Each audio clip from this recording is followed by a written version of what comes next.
Just alam mo, nagbabadya pa lang ang panibagong oil price hike, pero sa Batanes ito, 100 pesos na o higit 100 pesos na ang kada litro ng diesel.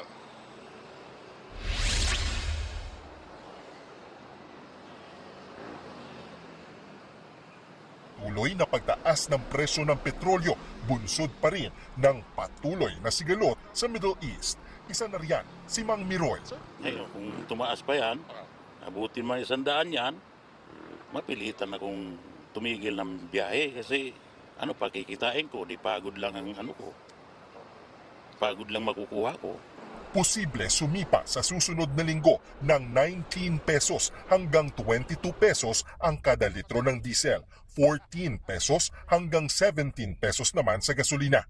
Pag natuluyan, ganito ang posibleng maging presyo ng petrolyo next week. Higit 97 pesos hanggang 107 pesos ang diesel. 80 pesos naman hanggang 90 pesos sa kada litro ng gasolina. Ang tsuper na si Mang Ray baka sumunod na rin daw sa kumpare niyang si Miroy. Nasa 300 na lang daw kasi ang kita niya sa pamamasada. Parang nagdadalawang isip na nga ako sir kasi parang nahirapan na talaga kami mag-boundary at saka yung kita. Sa pag-iikot namin kanina sa ilang terminal sa Mandaluyong, halos iilan na lang ang pumapasadang jeep. Yung iba po, ang alam ko, meron pong hindi na bumabiyahe kasi dahil po sa taas nga ng diesel. Uwi na lang po ng probinsya daw po para habang mataas yung diesel, babalik na lang pag bumaba na ulit. Kung sa ilang gasolinahan sa Metro Manila, naglalaro na sa higit 80 hanggang 90 pesos ang diesel, sa Batanes, higit 100 pesos na ang litro niyan sa ilang gasolinahan. Bukod sa mga tsuper ng jeep, umaaray din maging mga tricycle driver. Kanya-kanya na lang daw sila ng diskarte para makatipid.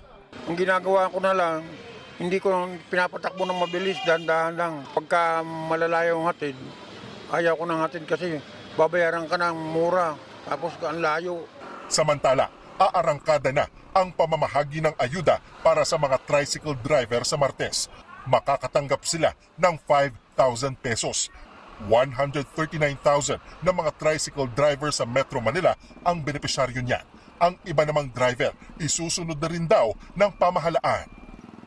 Yung listahan daw po ng tricycle drivers ay ready na. Meron na po ang mga lokal na pamahalaan, so sila yung inuna natin. Pero susunod naman na po yung iba pang mga drivers, jeepney drivers, TNVS drivers,